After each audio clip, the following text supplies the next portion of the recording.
안녕하세요.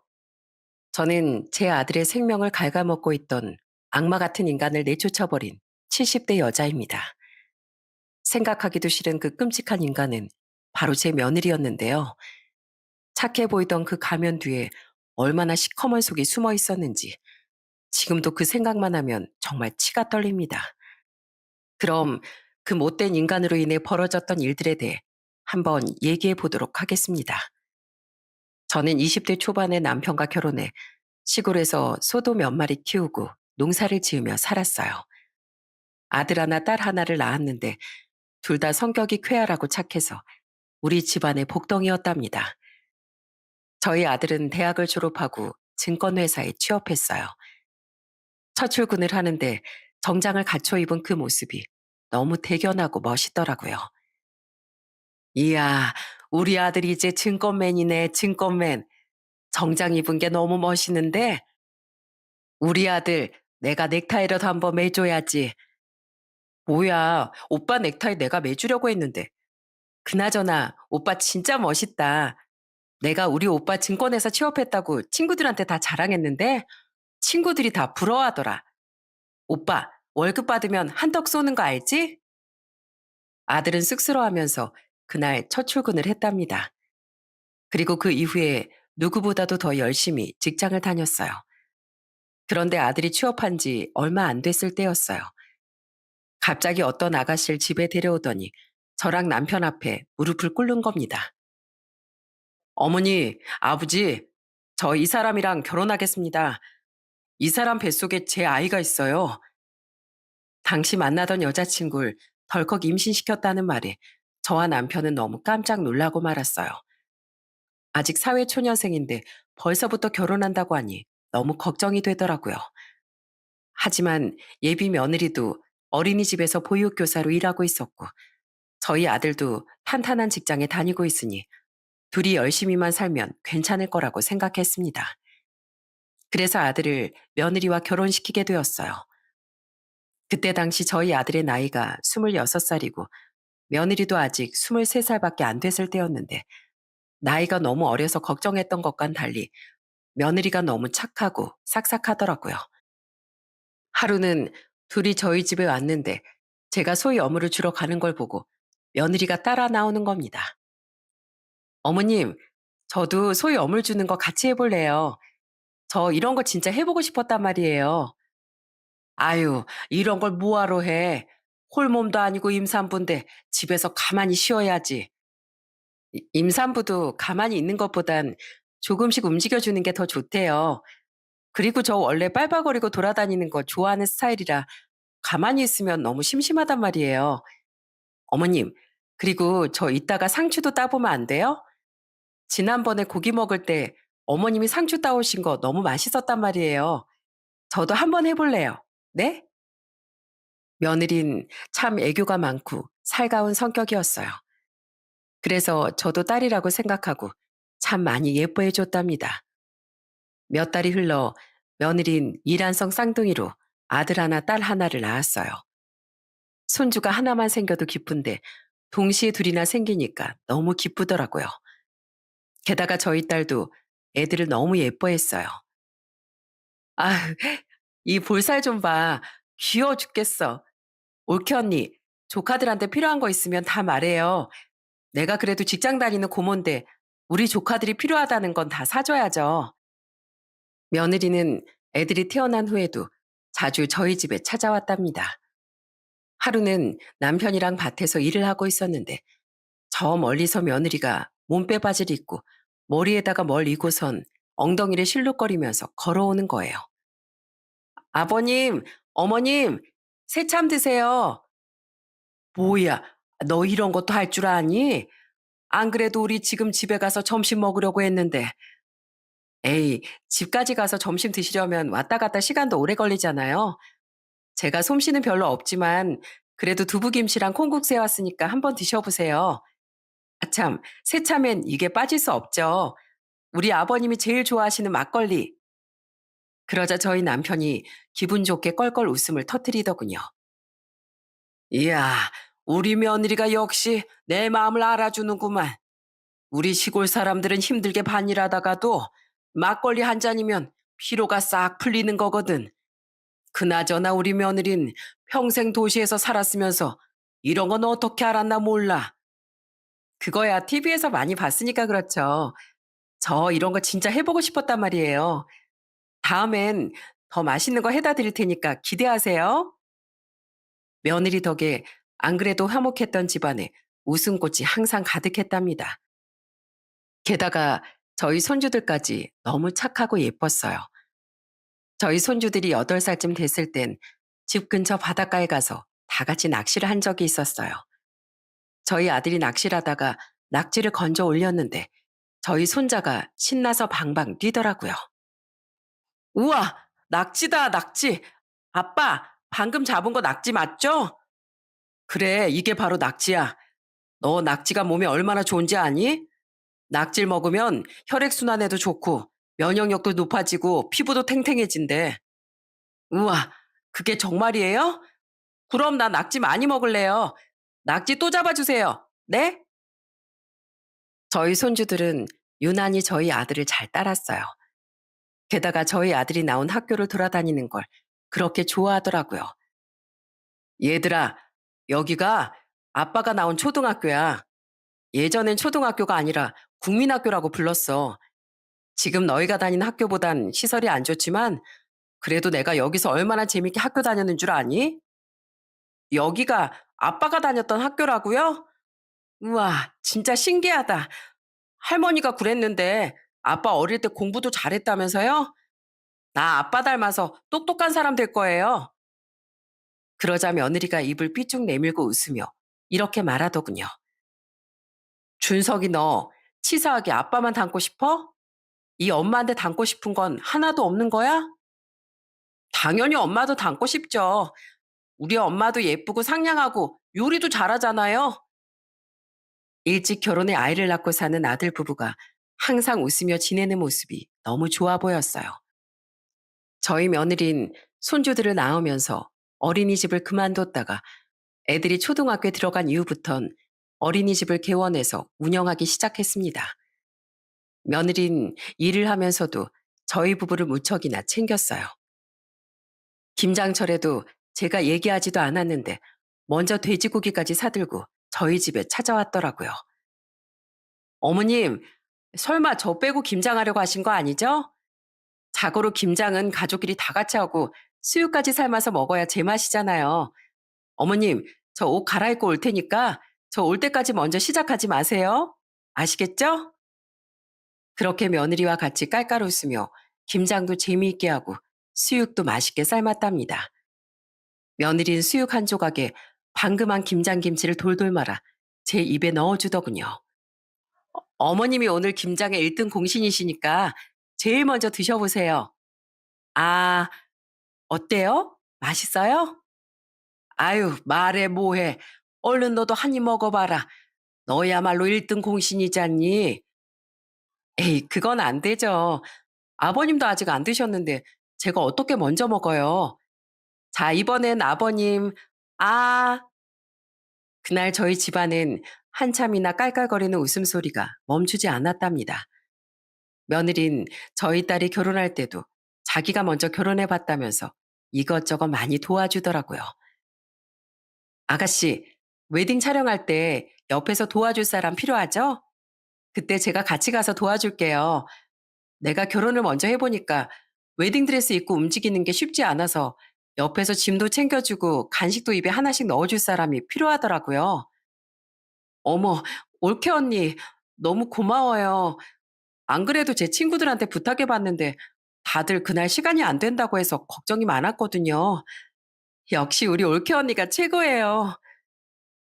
그렇게 며느린 애들도 잘 키우고 저희 집에도 잘하며 결혼 생활을 이어갔습니다. 그런데 저희 손주들이 중학생이 됐을 때였어요. 제 생일이라 다 같이 저희 집에 모였는데 며느리가 저한테 이렇게 말하더라고요. 어머님, 저희 애들이 어머님한테 드릴 선물이 있대요. 얘들아, 얼른 준비한 거 할머니한테 드려야지. 그러자 저희 손주들이 돈 봉투를 저한테 하나씩 주더군요.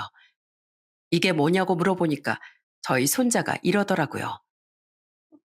할머니, 이거 저랑 준이가 할머니 드리려고 용돈 조금씩 모은 거예요. 엄마가 그러는데 할머니랑 할아버지가 있기 때문에 우리 아빠가 있는 거고 우리 아빠가 있기 때문에 우리가 있는 거래요. 그래서 늘 할머니한테 감사한 마음을 가지고 살아야 된다고 했어요. 할머니, 생신 너무 축하드려요. 저희가 나중에 커서 이것보다 더 좋은 선물 많이 드릴게요. 아이고, 어쩜 이리도 마음이 예쁠꼬. 애미야, 네가 자식들을 정말 잘 키웠구나. 애들이 널 닮아서 아주 천사가 따로 없어. 저는 싹싹한 며느리와 착하고 예쁜 손주들 덕분에 하루하루 행복을 느끼며 지냈답니다. 그런데 계속 그렇게 행복한 일들만 있었으면 얼마나 좋았을까요? 저희 손주들이 고등학교 3학년이 되었을 때 생각지도 못한 불행이 찾아오고 말았습니다. 하루는 아들이 집에 내려왔는데 살도 좀 빠져 보이는 것 같고 입맛이 없다면서 밥도 깨작깨작 먹는 거예요. 게다가 안색도 너무 안 좋아 보이더군요. 정남아, 너 혹시 황달 아니니? 얼굴도 그렇고 눈알도 약간 누리끼리한 게 황달기가 있는 것 같은데. 아, 요즘에 술을 많이 마시고 피곤해서 그런가 봐요. 예전엔 일 때문에 술 많이 마시고 다녀도 괜찮았는데 저도 이제 나이를 먹어서 그런가 좀 버겁네요.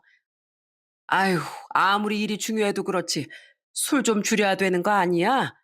너 그러다가 몸 망가지면 어떡하려고 그래? 이 정도는 괜찮아요. 우리 애들 나중에 결혼도 시키려면 돈 벌 수 있을 때 많이 벌어놔야죠.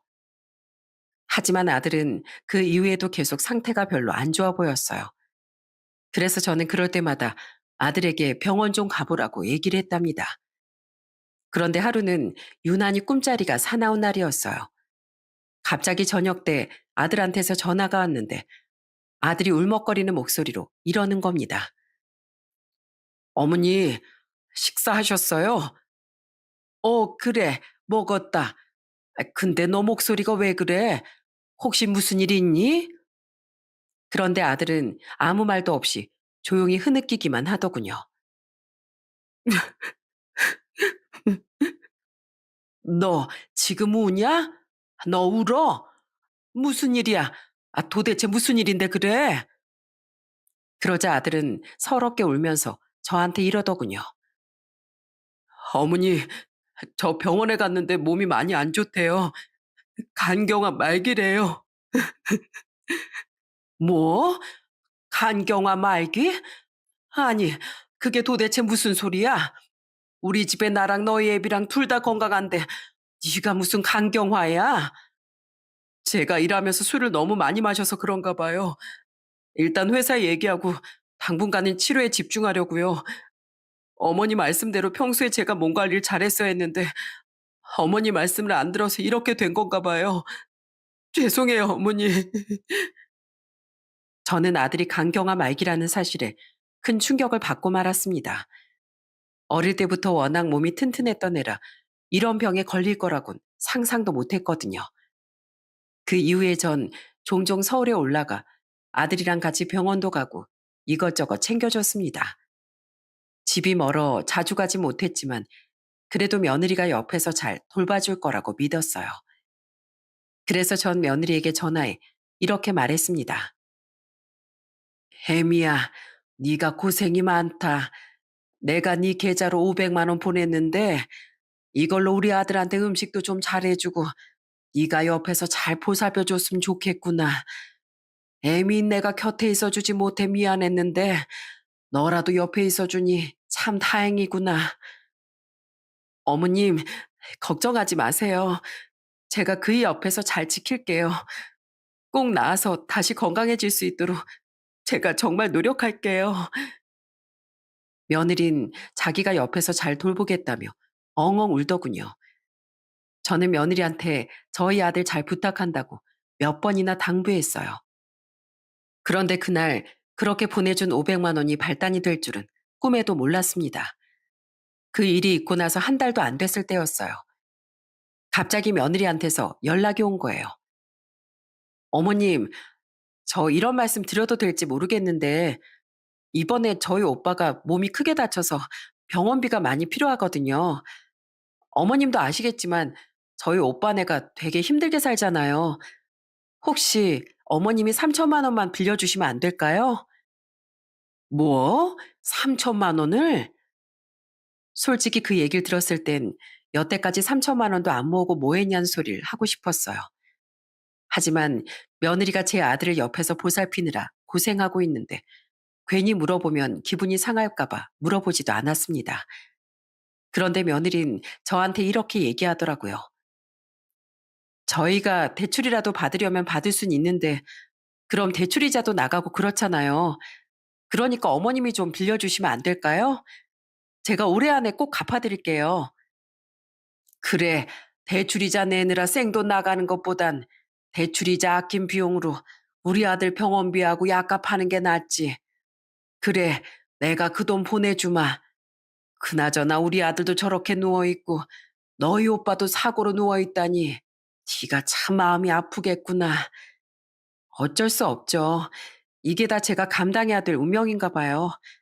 어머님, 정말 감사해요. 제가 올해 안에 갚는다는 약속 꼭 지킬게요. 그런데 며느린 저한테 3천만 원을 빌려간 지 얼마 안 돼. 또 저한테 연락해서 이러더라고요. 어머님, 저희 애들 이번에 대학 들어가는데 등록금이랑 이것저것 돈 나갈 때가 좀 많네요. 쌍둥이라 그런지 뭐든지 다 두 배로 들어가서 너무 힘들어요. 돈 달라는 말을 대놓고 하진 않았지만 누가 들어도 그건 돈을 달라는 부탁이었습니다. 그래서 저는 며느리에게 이렇게 얘기했어요. 그래, 애들 등록금이 얼만데 그거 우리가 내주마. 손주들 대학 간다는데 내가 그 정도는 해줘야지. 사실 며느리가 갑자기 자꾸 돈 얘기를 하니까 좀 당황스럽긴 했어요. 그런데 저도 눈치는 있는 편이라 며느리가 이런저런 핑계를 대곤 있지만 아무래도 저한테 말 못할 무슨 사정이 있는 것 같다는 생각이 들더군요. 그래도 며느리가 그동안 우리한테 했던 것도 있고 우리 아들 바로 옆에서 돌보고 있는 사람이기 때문에 전 그냥 알아도 모르는 척하고 그 돈을 보냈습니다. 우리 며느리 같은 사람이라면 충분히 그럴 만한 사정이 있다고 생각했으니까요. 그런 모습들이 아니었다면 제가 뭐하러 바보같이 그런 돈을 보냈겠어요? 그 이후 저희 손주들은 대학에 들어갔는데 용돈을 직접 벌어서 쓴다면서 둘 다 아르바이트를 한다고 하더라고요. 아르바이트 때문에 맨날 밤늦게 집에 들어온다는데 그 모습이 너무 기특하고 예뻤어요. 그런데 하루는 아들이 너무 걱정돼서 아들한테 영상통화를 건 적이 있었어요. 그런데 아들이 컵라면 국물에 밥을 말아먹고 있는 거예요. 정남이 너 지금 컵라면 먹고 있는 거니? 아픈 애가 무슨 컵라면이야. 이럴 때일수록 더 잘 챙겨 먹어야지. 애미가 밥도 안 챙겨줘? 애들 엄만 오늘 주말이라 약속 있어서 잠깐 나갔어요. 그리고 컵라면은 제가 먹고 싶어서 먹는 거예요. 아프다고 건강식만 챙겨 먹었더니 가끔씩 이런 것도 먹고 싶어서요.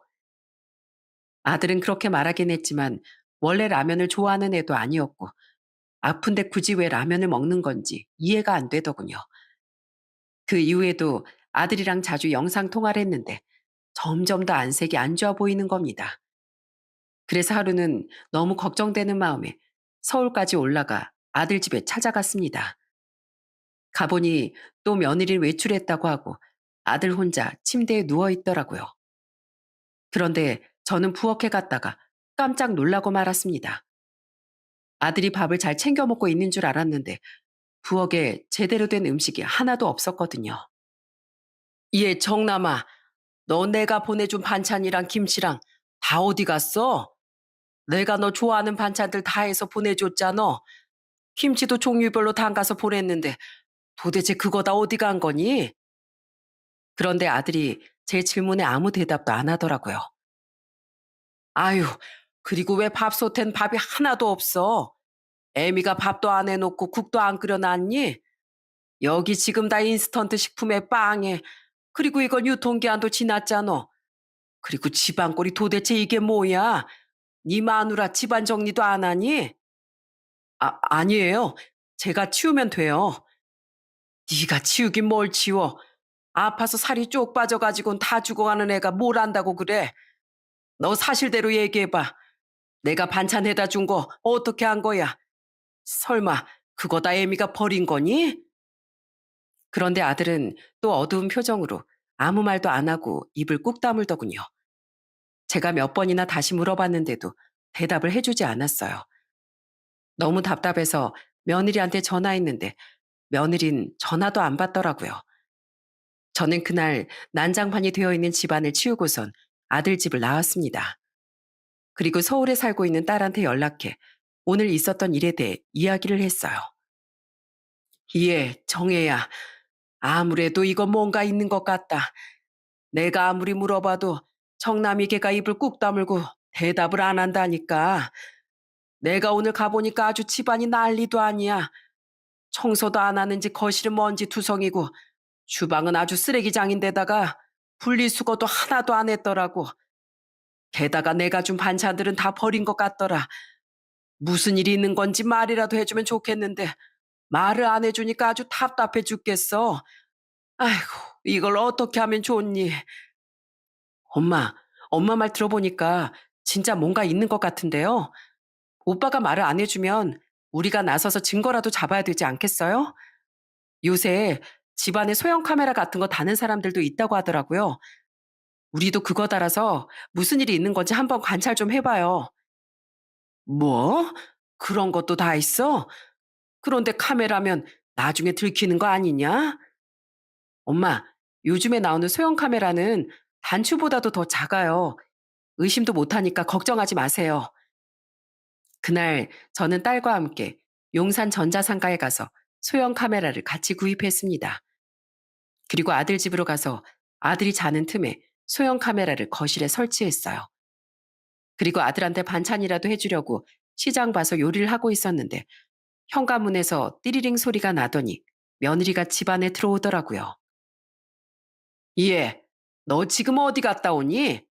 내가 전화 몇 통이나 했는데 전화도 받질 않고. 아, 어머님, 갑자기 여긴 왜 오셨어요? 저 오늘 친정에 일이 있어서 잠깐 갔다 왔어요. 너 여기 좀 앉아봐라. 너 혹시 내가 준 김치랑 반찬들 다 버렸니? 냉장고 열어보니까 하나도 없던데 다 버린 거냐고? 아, 그게 그이도 안 먹는 것 같고 애들도 안 먹는 것 같길래요. 그런다고 반찬을 버려? 그리고 오늘 보니까 밥솥에 밥도 하나도 없던데 너 지금까지 우리 아들 뭐 먹이고 있었던 거야? 맨날 배달 음식이랑 인스턴트 음식만 먹이고 있었니? 저번에 보니까 몸도 안 좋은 애가 컵라면에 찬밥을 말아서 먹고 있더만. 그땐 라면이 먹고 싶어서 그런 줄 알았는데 이제 보니 네가 밥을 제대로 안 챙겨준 거 아니니? 그런데 며느린 술 냄새까지 풍기면서 뻔뻔한 얼굴로 이렇게 말을 하더군요. 참나, 그이가 그래요?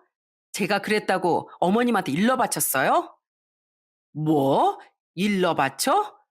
너 지금 그런 소리가 입에서 나오니? 그나저나 너 우리 아들이 여태까지 매달 월급 갖다 준 돈 다 어떻게 했어? 내가 그때는 너 기분 나쁠까 봐 얘기 안 했는데 지금 보니까 너한테 물어봐야겠다. 너 도대체 우리 아들이 번 돈은 다 어디다가 썼길래 나한테 두 번이나 돈을 빌려달라고 했어? 어머님, 지금 그거 따지려고 오신 거예요? 쌍둥이 키우려면 돈이 얼마나 많이 필요한 줄 아세요? 어머님도 애들 키워봐서 아시잖아요. 그이가 벌어다 주는 돈은 당연히 애들 키우는데 다 썼죠. 그래서 지금 돈 없어서 우리 아들한테 라면을 먹이는 게냐?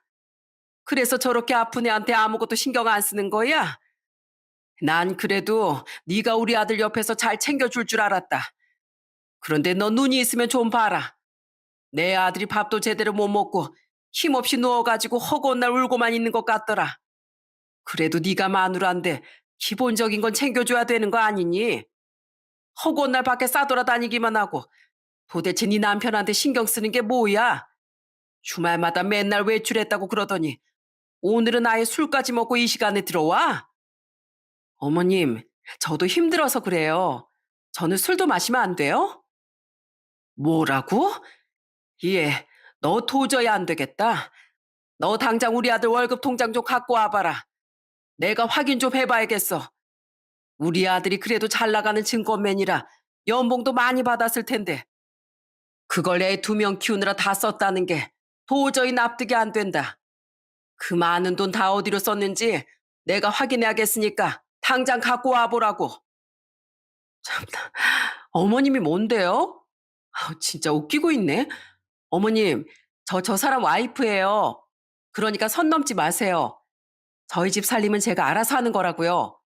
왜 어머님이 월급 통장을 깔아말 하시는데요? 이럴 거면 가세요. 저희 집에서 나가시라고요.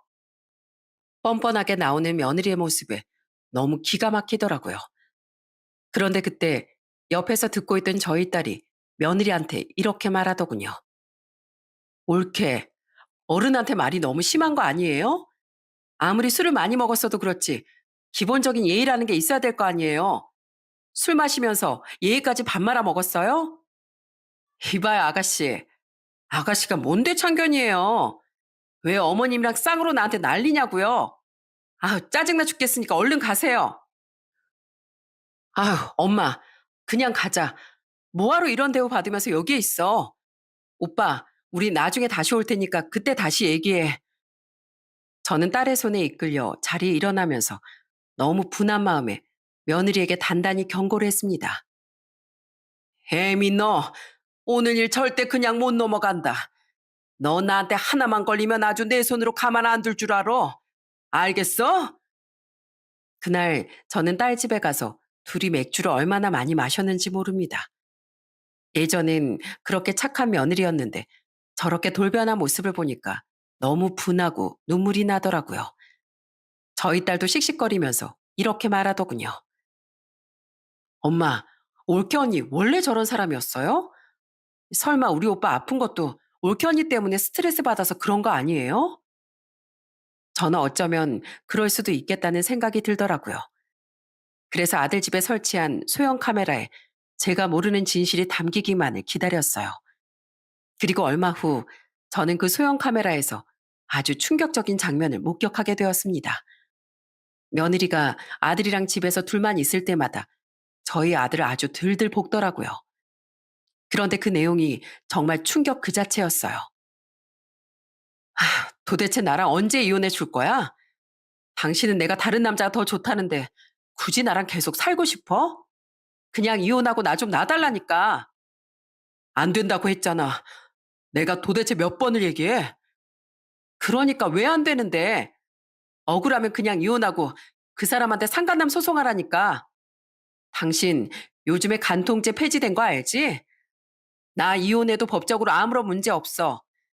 그리고 상간남 소송해봤자 위자료 3천만 원이면 된다고 하던데 뭘. 그러니까 그 위자료 받고 그냥 이혼해달라고. 어차피 우리 애들도 다 성인 됐잖아. 나 솔직히 예전부터 다른 남자 만나고 싶었는데 우리 애들 성인 될 때까지 내가 당신을 참아주면서 산 거야. 알고 보니 며느리가 다른 남자와 바람을 피우고 있는 것 같더군요. 그런데 심지어 저희 아들은 그걸 알면서도 이혼을 안 해주고 있는 것 같았어요. 아들은 며느리가 그렇게 막말을 하는데도 고개만 푹 숙이고 이렇게 말하더라고요. 나 이혼 못 해줘. 내가 누구 좋으라고 이혼을 해줘? 우리 이혼하면 우리 애들이 받을 상처는 생각도 안 해? 나 우리 애들한테 절대 그런 씻을 수 없는 상처 주고 싶지 않아. 애들이 슬퍼할까봐 나 강경한 말기라는 것도 얘기 안 하고 그냥 간이 조금 안 좋아서 쉬고 있는 거라고 얘기했는데 당신이 바람 피워서 이혼한다는 충격적인 얘기를 어떻게 해? 난 절대 그렇게 못해. 그러니까 그 남자가 그렇게 좋으면 그냥 둘이 상간남 상간녀로 그렇게 살아. 알았어? 아무래도 아들은 지금 많이 아프다는 것도 손주들한테 비밀로 하는 것 같더군요. 저는 너무 황당하고 속이 상해 미치는 줄 알았습니다. 그런데 더 어이없는 건 따로 있었어요. 영상을 계속 보다 보니까 며느리가 아예 집에 상간남을 데려오는 장면까지 찍혀 있더라고요. 뭐야, 당신 또 왔어? 너희 둘 진짜 해도 해도 너무한다. 어떻게 내가 떡하니 살아있는데 고개를 빳빳이 들고 우리 집까지 들어와? 이봐요, 정남 씨. 이러지 말고 우리 좋게 좋게 좀 합시다.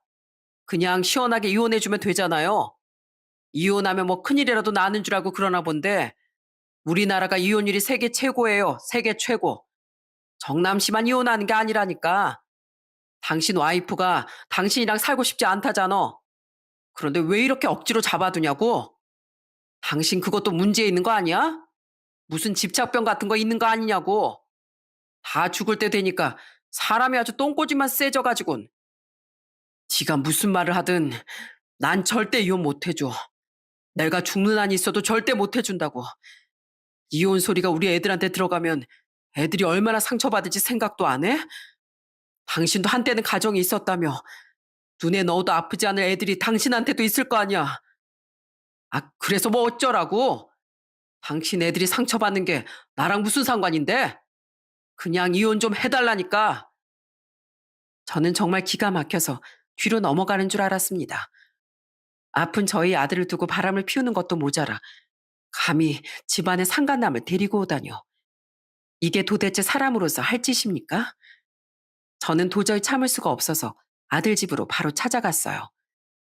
그리고 손주들한테도 연락해 지금 당장 집으로 오라고 했습니다. 가보니 또 며느리는 없고 아들 혼자 있더라고요. 저는 너무 원통한 마음에 아들을 붙잡고 이렇게 소리쳤습니다. 정남아, 이 바보 같은 놈아. 네 마누라 바람 피우는 건 내가 다 알고 왔다. 그런 일이 있었으면 진작에 다 터뜨리고 혼쭐을 내줬어야지. 왜 그걸 다 참고 살아? 그래서 네가 속병 걸린 거 아니냐? 왜 그걸 바보같이 참고 사냐고. 하지만 아들은 또 가만히 고개만 숙이고 있더군요. 그런데 그때 제 연락을 받은 손주들이 집에 도착해선 깜짝 놀라 저한테 이러더군요. 할머니, 도대체 무슨 일이에요? 갑자기 급하게 오라고 하셔서 그래서 수업도 빼먹고 왔는데 도대체 무슨 일이길래 고모까지 이 시간에 여기로 오셨냐고요? 얘들아, 내가 너희한테 뭐 하나 물어보마. 너희 엄마를 어떻게 생각하니? 그러자 저희 손녀가 이렇게 말하더군요. 엄마요? 글쎄요, 딱히 생각해 본 적이 없어서요. 그런데 엄마는 왜요? 너희들이 너희 엄마에 대해서 알아야 할 게 하나 있단다. 이제 너희도 성인이니까 알 건 알아야지. 내가 뭐 하나 보여줄 테니까 놀라지 말거라. 저는 그렇게 말하고선 제가 봤던 그 충격적인 영상을 손주들에게 틀어서 보여주었습니다. 그러자 둘 다 입을 틀어막고 놀라기 시작하더군요. 손녀딸은 그걸 보고 울면서 저희 아들한테 이렇게 말하더라고요. 아빠, 이게 도대체 뭐예요? 이게 뭐냐고요? 저 남자는 도대체 뭔데 우리 집에 들어와서 아빠한테 손가락질하는 건데요. 그리고 아빠한테 막말하고 있는 저 사람 진짜 우리 엄마 맞아요? 우리가 아는 그 엄마가 맞냐고요. 그런데 그 와중에 저희 손자는 화면만 묵묵히 보면서 눈물만 흘리더라고요. 그런데 그때 갑자기 저희 손자가 무릎을 꿇는 겁니다.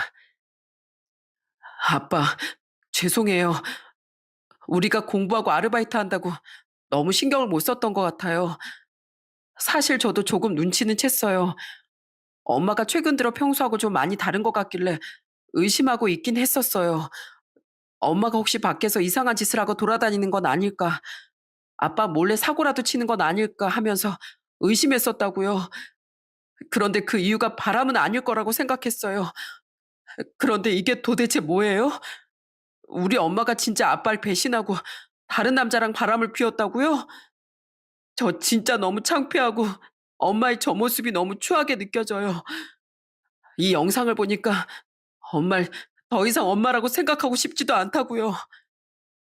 그러니까요. 아빠, 왜 이렇게 당하고 있었어요? 우리가 자식들이잖아요. 이런 일이 있었으면 우리하고도 상의를 했었어야죠. 왜 아빠 혼자만 괴로워하면서 이러고 있었냐고요. 손주들이 울면서 그렇게 말하는 바람에 거실은 완전히 눈물바다가 되었습니다. 하지만 저는 거기서 멈출 수 없었어요. 손주들의 손을 하나씩 붙잡고 이렇게 얘기했습니다. 얘들아, 너희가 알아야 될 게 하나 더 있다.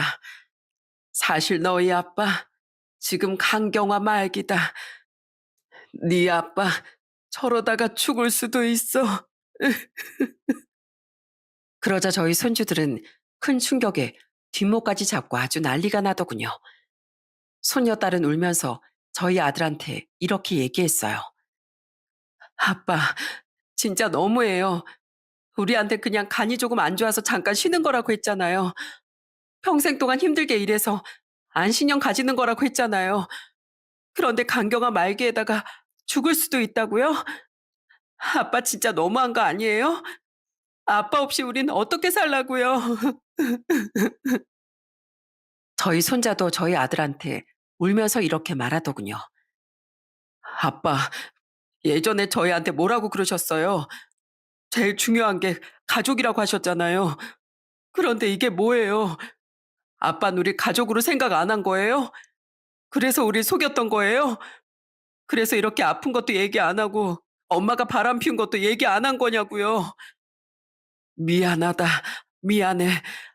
난 너희가 상처받는 걸 보고 싶지도 않았고 너희를 지키고 싶어서 그랬어. 내가 이렇게 혼자만 알고 가버리면 너희들은 그 끔찍한 진실을 알지 않아도 되잖니.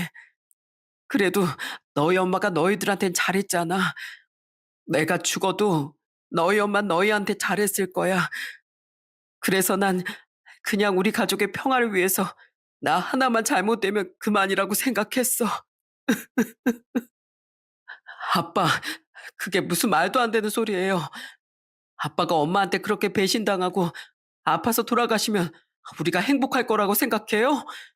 정말 그렇게 생각하시는 거냐고요? 손주들은 큰 충격에 울고불고 난리가 났습니다. 그런데 그때 저희 딸이 나서서 정리를 해주더군요. 됐어. 다들 이제 그만해. 그나저나 오빠 이제 어떡할 거야? 다 알았으니까 어떻게 할 거냐고. 그러자 저희 손자가 이렇게 말하더군요. 아빠, 나 이거 그냥은 못 넘어가요. 나 그 상간남이라는 사람 절대 가만히 못 놔둔다고요. 그러니까 아빠, 조금만 기다려봐요. 내가 엄마랑 그 인간 절대 가만 안 둘 거예요. 그 이후 저희 가족은 상간남에 대해 조사를 했습니다. 알고 보니 상간남은 며느리가 운영하고 있는 어린이집의 건물주더라고요. 이 모든 사실을 알게 된 저희 남편도 화를 불같이 내더군요. 이게 도대체 무슨 일이야? 감히 아픈 내 아들을 두고 딴 놈이랑 바람을 피워? 내가 아주 서울까지 쫓아가서 작사를 내야겠어. 내 아들 모욕하고 가슴 아프게 한 거 아주 그대로 돌려줄 거라고. 저희 남편은 농사일도 다 팽개치고 서울로 올라오겠다고 했지만 지금 키우고 있는 소도 돌봐야 하고 여기 일은 딸이 도와주고 있으니 그냥 저한테 맡기라고 했습니다. 남편은 내키지 않는 듯 했지만 제가 몇 번 얘기하니 어쩔 수 없이 알겠다고 하더군요. 그 후 저희 손녀딸은 집에서 아픈 저희 아들을 보살피고 손자는 혼자 어린이집 앞에서 피켓을 들고 1인 시위를 시작했어요. 그리고 저도 손자를 따라서 같이 시위를 했습니다. 저희 손자가 들고 있는 피켓에는 이런 말이 써 있었어요. 저는 이 어린이집 원장 아들입니다. 저희 엄만 강경화로 죽어가는 저희 아빠를 놔두고 이 건물 건물주와 바람을 피웠으며 그걸로도 모자라 상간남을 집에까지 끌어들여 저희 아빠의 마음을 갈기갈기 찢어놓은 사람이에요. 엄마 때문에 저희 가정은 파탄났고 저희 아빠는 하루하루 죽어가고 있습니다. 정녕 이런 사람에게 아이를 맡기시겠습니까? 어린이집에 애를 데려다주는 학부모들이 저희를 보고 깜짝 놀라며 수군거렸고 지나다니는 사람들도 어린이집을 가리키며 손가락질을 했어요. 그런데 계속 그렇게 시위를 하고 있었더니 며느리가 나와서 갑자기 저희 손자의 뺨을 때려버리는 거예요. 저는 그 순간 너무 화가 나서 눈이 확 돌아버리더군요. 이야, 너 지금 뭐 하는 짓이야? 네가 뭔데 우리 손주한테 손찌검을 해? 어머님, 어머님이야말로 지금 뭐 하시는 거예요? 저희 아들까지 데리고 이게 무슨 짓이냐고요? 무슨 짓이긴 무슨 짓이야. 네가 한 행동에 대해 만천하에 까발리는 짓이지. 네가 우리 아들한테 한 짓 생각하면 이 정도는 한참 모자라. 참나, 그러게 내가 이혼해 달라고 할 때 이혼했으면 되는 거였는데 그 인간은 왜 이혼을 안 해가지고 이 사단을 만드나 몰라. 됐고, 저 이거 경찰한테 신고했거든요. 그러니까 경찰 오기 전에 얼른 가세요. 하지만 저와 손주는 경찰에 신고하든지 말든지 신경도 안 쓰고 계속 시위를 이어나갔습니다. 결국 경찰이 와서 저희를 연행해 갔지만 저희는 굴하지 않고 다음 날에도 또 찾아가 시위를 했습니다. 어머님, 진짜 이러실 거예요? 사람들이 다 쳐다보고 수군거리잖아요. 벌써 어린이집 나가겠다는 애들도 나오고 있단 말이에요. 어머님 때문에 저희 어린이집 망하면 책임지실 거예요? 어린이집이 망하든 말든 그게 나하고 무슨 상관이야? 우리 아들은 지금 죽어가고 있는데 그깟 어린이집이 중요해? 그런 무서운 병은 우리 아들이 아니라 네가 걸렸어야 되는데 내가 그동안 너한테 잘해준 걸 생각하면 아주 화딱지가 나서 속이 다 뒤집어진다. 그래서 계속 이러시겠다고요? 그럼 계속 해보시던가요. 그리고 준석이 너 지금 이게 뭐 하는 짓이야? 네가 엄마한테 이래도 되는 거야? 뭐라고요? 이래도 되냐고요? 그런 엄만 아빠한테 왜 그러셨는데요? 나 엄마가 아빠한테 한 짓 절대 용서 못해요. 엄마가 아무리 나랑 할머니 경찰에 신고한다고 해도 절대 물러나지 않을 거라고요. 그런데 저희가 계속 시위를 하자 이번엔 그 상간남까지 저를 찾아왔더라고요. 이보세요. 지금 뭐 하시는 겁니까? 여기 제 건물입니다. 왜 남의 건물에서 행포를 놓고 난리예요? 아, 너 얼굴 보니까 딱 알겠네. 네가 바로 내 며느리란 인간이랑 바람 피운 그 놈이지? 너 오늘 아주 잘 걸렸다. 네가 감히 내 아들 집에 찾아가서 내 아들 가슴에 불을 질러? 네가 내 아들한테 무슨 짓을 했는지 내가 다 까발릴 거야. 이보세요, 사람들. 이놈이 제 며느리랑 바람 피운 상간남입니다. 개도 안 하는 더러운 짓거리를 하는 상간남이 바로 이놈이라고요. 에이씨, 창피하게 진짜 왜 이래요? 아휴, 재수없어 진짜. 상간남은 쪽팔렸는지 뒤도 안 돌아보고 도망가 버리더군요. 저랑 손자가 이렇게 어린이집 앞에서 시위를 하는 동안 저희 손녀딸은 애기 엄마들이 많이 보는 인터넷 커뮤니티에 글을 올렸더군요. 손녀딸이 보여줘서 댓글을 봤는데 며느리와 상간남을 욕하는 댓글이 수도 없이 많더라고요. 말도 안 돼. 그 어린이집 원장이랑 건물주랑 바람을 피웠다고요? 어머 세상에. 나도 내년에 우리 딸 그 어린이집에 보내려고 했는데 절대 보내면 안 되겠네요. 그런 원장한테 우리 애들을 어떻게 맡겨요? 더러운 놈들. 불륜하는 놈들은 죄다 잡아다가 싹을 다 없애버려야 된다니까. 게다가 남편이 간경화로 죽어가고 있는데 바람을 피워? 악마도 저것보단 착하겠다. 그런데 저와 손자가 경찰에 몇 번이나 끌려가면서도 계속 시위를 하자 며느리가 더 이상은 버티기 힘들었나 봐요. 시위를 시작한 지 일주일 정도 됐을 때 며느리가 집에 찾아와 아들하고 저희 앞에 무릎을 꿇더라고요. 여보, 제발 용서해줘. 나 지금 인터넷에도 질 나쁜 어린이집 원장이라고 다 소문나고 학부모들도 애들 못 보내겠다고 해서 완전 망하게 생겼단 말이야. 내가 그 남자랑 헤어질게. 그러니까 이번 한 번만 용서해주면 안 될까? 그러자 아들 대신에 저희 손자가 나서서 이렇게 얘기하더군요. 엄마, 용서받을 게 따로 있지. 어떻게 그딴 짓을 해놓고 용서해달라는 말이 나와요? 엄마가 이렇게 무릎 꿇고 빌어봤자 그 말 믿는 사람 우리 가족 중에 아무도 없어요. 아빠, 엄마 말 듣지 말고 그냥 이혼해요. 요즘에 이혼 가정이 얼마나 많은데 괜히 우리 때문에 저런 사람이랑 같이 살지 말고 이혼하라고요. 저희도 저런 사람을 엄마라고 생각 안 해요. 여태까지 아빠가 우리 지켜준 것처럼 이젠 우리가 아빠를 지킬 테니까 그냥 엄마랑 이혼하라고요. 사실 아들은 애들 때문에 여태까지 그 모든 걸 숨기고 있었던 거였는데 손자가 그렇게까지 얘기하니까 드디어 마음을 굳힌 것 같더라고요. 결국 아들은 며느리를 똑바로 바라보며 이렇게 얘기하더군요. 당신, 그동안은 날 만만하게 생각해서 날 그렇게 모욕했는지 모르겠지만 이제 나도 더 이상 못 참어. 당신 때문에 이미 우리 애들이 상처 많이 받았는데 더 이상 당신 같은 인간 밑에서 우리 애들을 살게 하고 싶지 않다고. 그러니까 용서해달라고 하지 말고 그냥 이 집에서 꺼져. 당신이 그렇게 원하던 대로 이혼해 줄 테니까 그놈이랑 가서 살라고.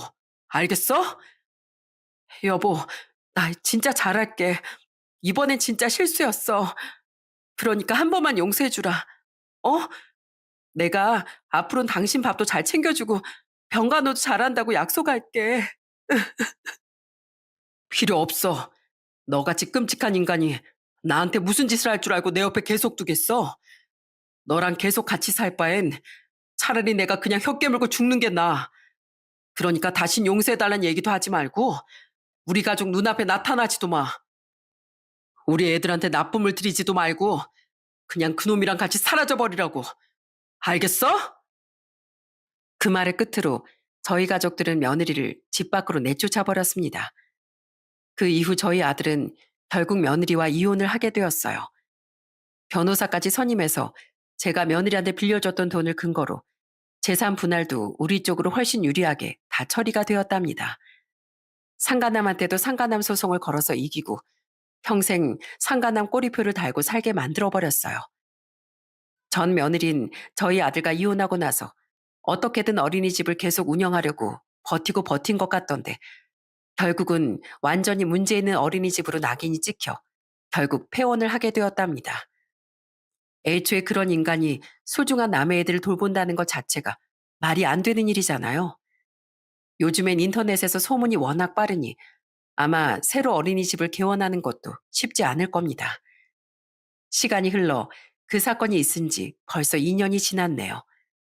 그 이후 저희 아들은 어떻게 됐는지 궁금하시죠? 다행히 저희 아들은 손자가 간이식을 해줘서 다시 새 생명을 찾게 되었답니다. 처음엔 손자가 혹시 잘못되거나 부작용이 있을까봐 아들이 계속 거절을 했었는데 저희 손자가 강력하게 주장을 해서 결국 수술을 하게 되었네요. 지금은 둘 다 회복되고 잘 지내고 있답니다. 전 며느리는 이혼하고 나서 상간남이랑 좀 만나는 것 같더니 한 1년도 안 만나서 헤어졌나 보더라고요. 피켓 시위까지 한 저희 손자는 무서웠는지 전 며느리가 저희 손녀딸한테 전화해서 이랬다고 하더군요. 준이야, 잘 지내고 있니? 엄마가 보고 싶진 않어? 난 너희들이 너무 보고 싶어. 난 이제 혼자가 됐는데 너희들이 만나주지도 않으니까 엄마 혼자 너무 외롭구나. 내가 그러지 말았어야 했는데 한순간에 잘못된 선택을 하는 바람에 내 손으로 가정을 깨뜨려 버리고 말았어. 내가 지금 그때 일에 대해 얼마나 땅을 치고 후회하고 있는 줄 아니? 나 다시 너희한테 상처 주지 않을게. 그러니까 너라도 이 엄마를 받아주면 안 되겠니? 아니요, 싫어요. 우리한테 엄마라는 사람은 이미 죽었어요. 그러니까 앞으로는 연락하지 마세요. 이 전화도 내가 마지막으로 받아준 거예요. 그러니까 끊어요. 손녀딸은 이렇게 말하고선 아예 전 며느리의 전화번호를 차단해버렸다고 하더군요. 저희 손주들이 받았을 상처를 생각하면 가슴이 찢어지지만 그래도 이렇게나마 전 며느리의 실체를 알게 되어 가족의 연을 끊을 수 있었다는 점이 정말 다행이라는 생각이 들었습니다. 제가 며느리한테 빌려줬던 돈은 얼마 전에 저희 아들이 저한테 대신 돌려줬어요. 저랑 남편은 안 받으려고 했는데 그 돈이 어머니 아버지 노후 자금 아니었냐며 끝끝내 받으라고 하더군요. 모든 일이 잘 끝나고 이제는 밝게 웃는 아들의 모습을 보면서 제 마음이 정말 짠했답니다. 예전에 스쳐 지나가듯 봤던 명언 중에 이런 말이 있었어요. 진정한 사랑은 좋은 날엔 서로의 편이 되고 나쁜 날엔 더 가까워지는 것이다. 부부라는 건 기쁠 때만 함께하는 게 아니라 슬프고 안 좋은 일이 있을 때도 서로 힘이 되어줘야 하는 관계잖아요. 저희 아들이 간경화에 걸려 하루하루 생기를 잃어가고 있는데도 힘이 되어주긴커녕 뒤통수를 치고 배신한 전 며느리를 보니 아마 전 며느리가 저희 아들을 진정으로 사랑한 게 아니었다는 생각이 드네요. 그랬으니 죄책감도 없이 상간남을 집에까지 끌어들인 거였겠죠. 그런 인간이 벌을 받아 어린이집도 망하고 가족한테도 버림을 받았으니 정말 잘 된 거라고 생각합니다. 여러분, 저는 앞으로 죽는 날까지 저희 자식들과 손주들을 위해 열심히 살다 가려고요. 여러분들도 가족을 위해 항상 힘내시기를 바랍니다. 그럼 제 이야기는 이쯤에서 마치도록 할게요.